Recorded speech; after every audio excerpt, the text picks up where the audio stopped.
Welcome back to episode 5 of the Let's Play, everybody. Join me here.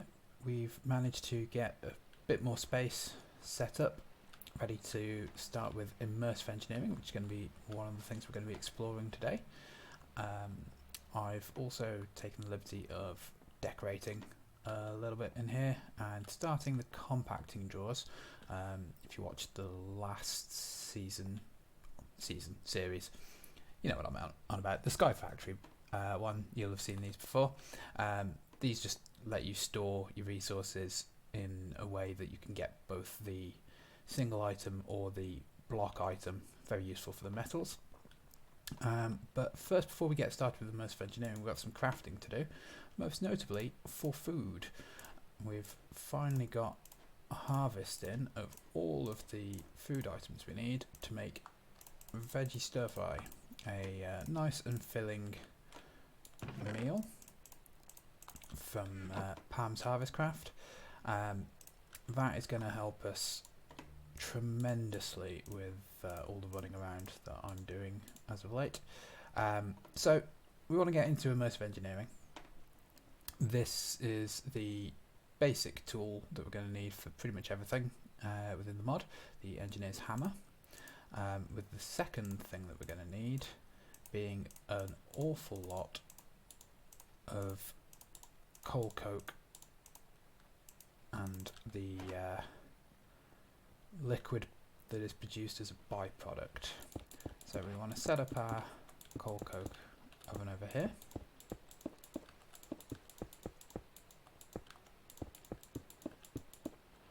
And then we want to hit it with our hammer. And we get our coke oven, and this has a spot for the fuel that you're going to turn into something else. So put coal, you get coal coke; wood, you'll get charcoal, and then a fluid tank here for the byproducts, in this case creosote oil, which is used to make treated planks, which is used for all manner of things within the mod itself. So getting that cooking up. Should we make any of this? 16 set. That I think is enough to fill the tank. I forget precisely, but it will stop when the tank's filled. We won't waste any liquid. We may want to think about putting an actual tank itself on there to pull from the inventory, so that we can just burn more and get more fuel. But I don't think there's any particularly good early game tanks here. The mechanism one's not bad. It stores 14 buckets and can be upgraded, which is quite nice. The black hole tank just stores an awful lot, but we need ender pearls and plastics and a lot of redstone, which we don't have yet. So that's probably aspirational goal, but it's not in our immediate future. The other thing we want to do is get some armour. I'm constantly having to worry about enemies, including being killed by an enderman between the last videos. Although the fact that I'm back up to 23 experience is a byproduct of having well established on all of my tools. It's so useful. So we want to create some more armour, and as part of that, let's cut down these trees because we're going to need some wood for various things. Yeah, how did you get in there? Away, zombie. I heard it and I thought it was on the other side of the fence, and no, of course not. It's here to cause trouble. I need to get some extra walls around the edges of things, I think.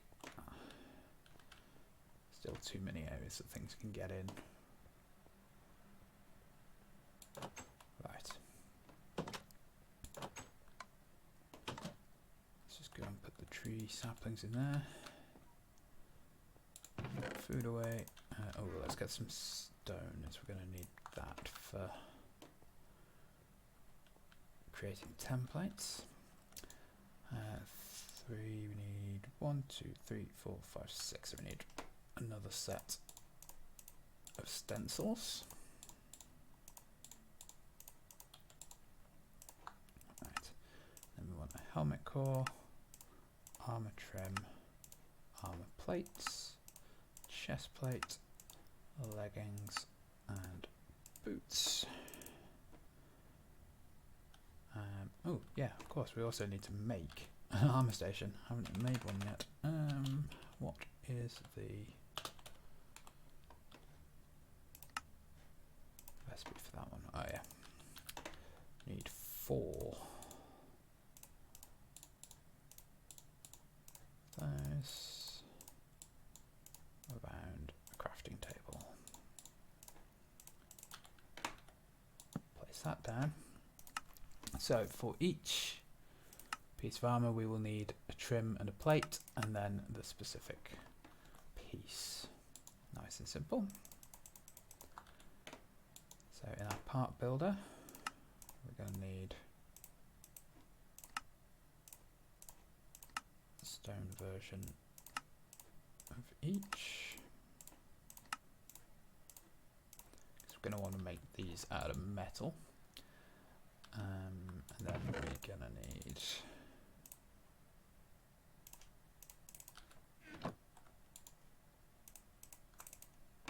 some more aluminium brass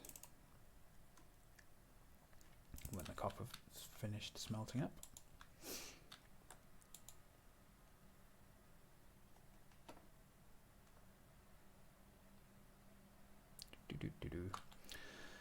Come on, copper's meant to be one of the quickest things to melt. There we go. Put the aluminium brass to the bottom.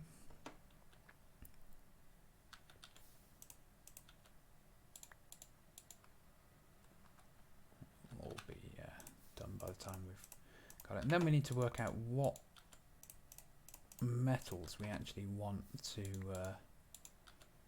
use here. So we do have a few options.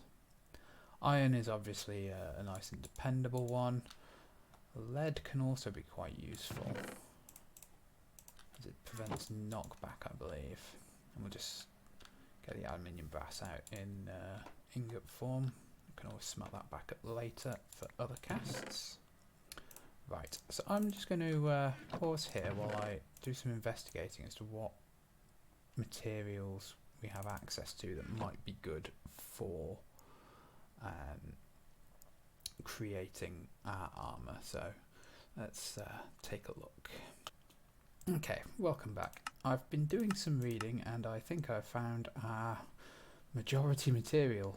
Osmium is something that is relatively common, is added by mechanism. I've found a fair bit of it. But the stats on it are probably one of the best we can get for certainly for now. Later on, like fusioned osmium with iridium and glow glass become one of the best things we can get. So I'm thinking osmium, certainly cores, maybe also plates, because 26.1 as a modifier is frankly ridiculous. I'm going to put silver for the trims, I think, because that gives us blessed, which weakens undead, which zombies, skeletons, wither skeletons all get affected by that. But out of the materials I've got relatively easy access to, I'm thinking osmium seems to be... What's star metal got? Oh no, it's okay. Star metal's not too far up the astral tree, so I was thinking maybe that, but no, the stats on that are pretty poor. I mean, Terra Steel's also frankly ridiculous, but that's a very long way off in Britannia. Yeah, so I'm going to go and count up my osmium, I think, and see what we can do here. Let's see, how much are we going to need material-wise? for all the cores. So 4, 10, 15, 19.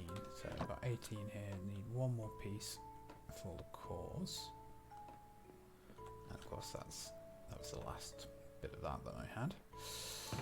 Cool. Yeah, I've got some here. In fact, if it's 19.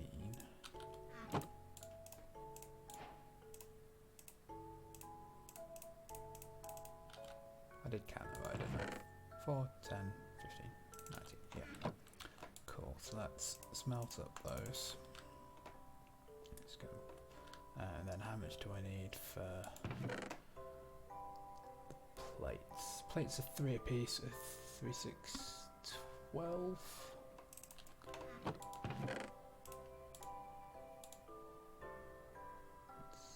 2, 4, 6, 8, 9, 10, 11, 12. Let's do it that way. Right. Cool. I'm going to need to harvest more of the osmium because that's necessary for getting into mechanism, which is something else we want to look at. But that will do for now. Silver. Ah, I did not actually dig the silver. Obviously, I know where some is, so I will go and get that, and I will be back in a second. Okay, and we're back. So the one that I was aware of turned out to only be 1 block, which was not very helpful. So I had a bit of a dig around downstairs, managed to get quite a bit more, so up to 8 silver. Only need 2. Which was kind of annoying with the fact that it was only the 1 block in the one vein, but hey, what are we going to do? So let's put all of this away. And let's cast out our osmium. So to start with, we need 1 of each of these.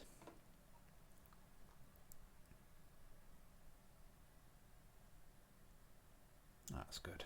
I was fearful it was going to be a ridiculously long smelting time, but that's not bad at all.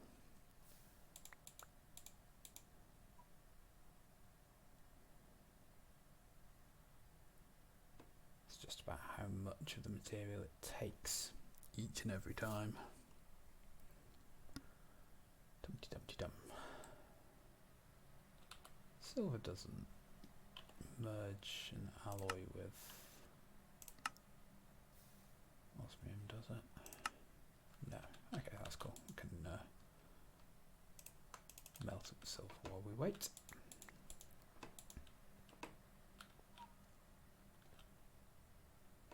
So one thing I always forget is throwing things in without checking to make sure they don't alloy, especially with slightly lesser used materials. And when you've got multiple mod packs, it can be a little bit confusing, as some things alloy with others in different mods than they do in other things.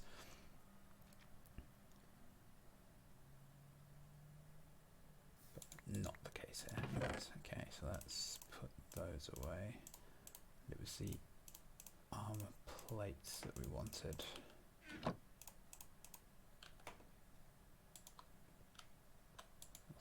So that should be, yeah, 12.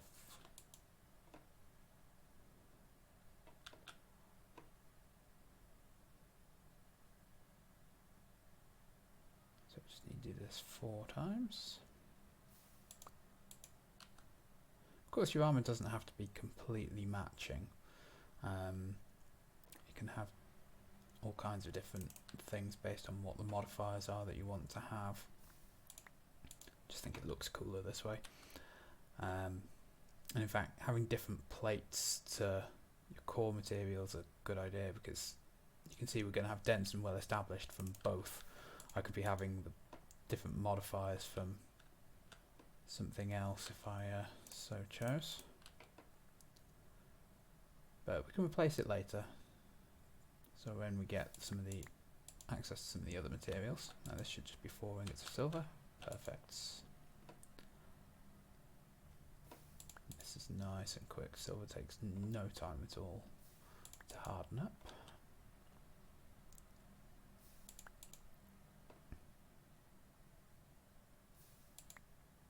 Beautiful. Let's put that away. And let's go and make ourselves our armour. So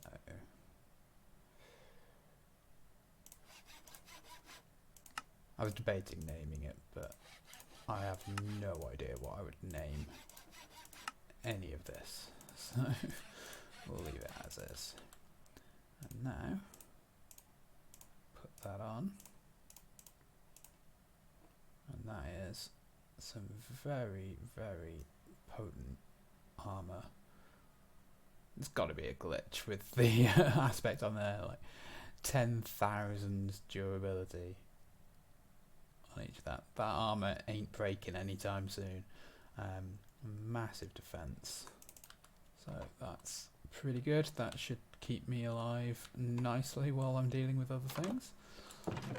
Let's just stick that in there for now. I think we can melt that down later, but we'll look into that then.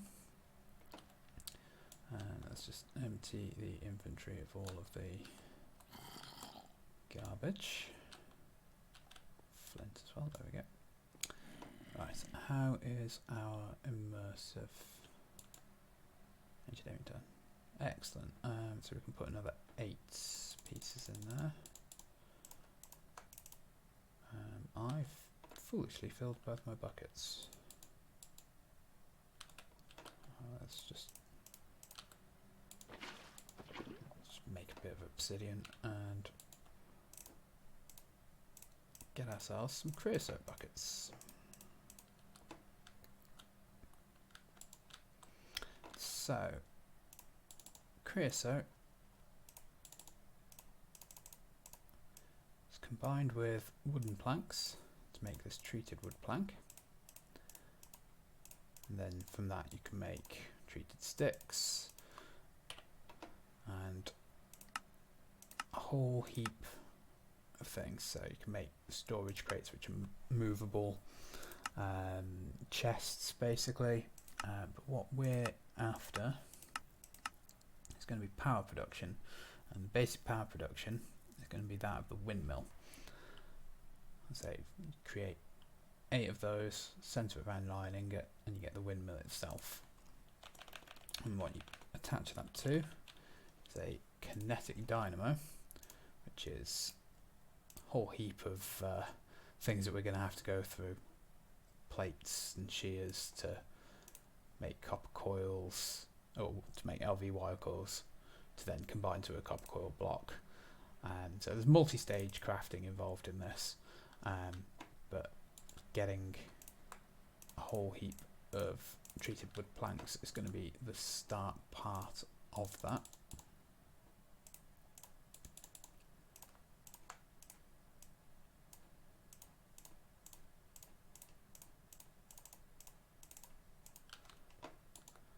So let's just cook all of that up.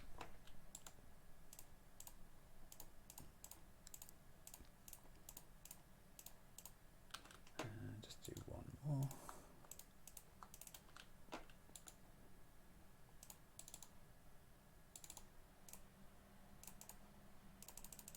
And then the coal coke can be used in a regular furnace for powering that, or any combustion generator. It's more efficient than coal. However, we're going to hold on to it all because it's the only material that can be used in a kiln, which is necessary for steel production. Now, we don't actually necessarily need, I don't know what I'm going at there, the steel production from Immersive Engineering, because we have mechanism. We can combine coal dust and iron together to make steel dust, and then smelt that, which is a bit of a quicker way. But I do very much like the Immersive Engineering approach, so that's what we're going to go for initially. To build a kiln, however, we're going to need to go to the Nether, which is the other reason I've made this armour. Let's just take it for a spin. It's sunrise, so there won't be too many mods around. In fact, there won't be any mobs around apparently. Well, there's a spider and a zombie. Let's go and take those out before. Come on, hit me. It doesn't even do any damage. That is so good. That is so good. So, taking damage increases the experience of this, so it is one of those things that you want to take some damage in order to make your armour better, be able to put more modifiers on it. But yeah, I think I'm going to be able to very safely go for late night wanders without having to worry anymore. Right, so in between I'm going to start cooking up the ingredients I'm going to need for the kinetic dynamo, and then we'll go ahead and also get ourselves the bits and pieces we're going to need for a battery, and I'm going to have to work out where I'm going to want to put this. I think up over here, so I'll deal with flattening out the land, getting power cables able to be run down from there into the little base, and we'll deal with getting rid of the grass around here so that we actually have like a nice open industrial pit. It's nothing that says true beauty in Minecraft like industry all over the place. So join me next time for when we go through that. Thank you very much for watching, and see you then.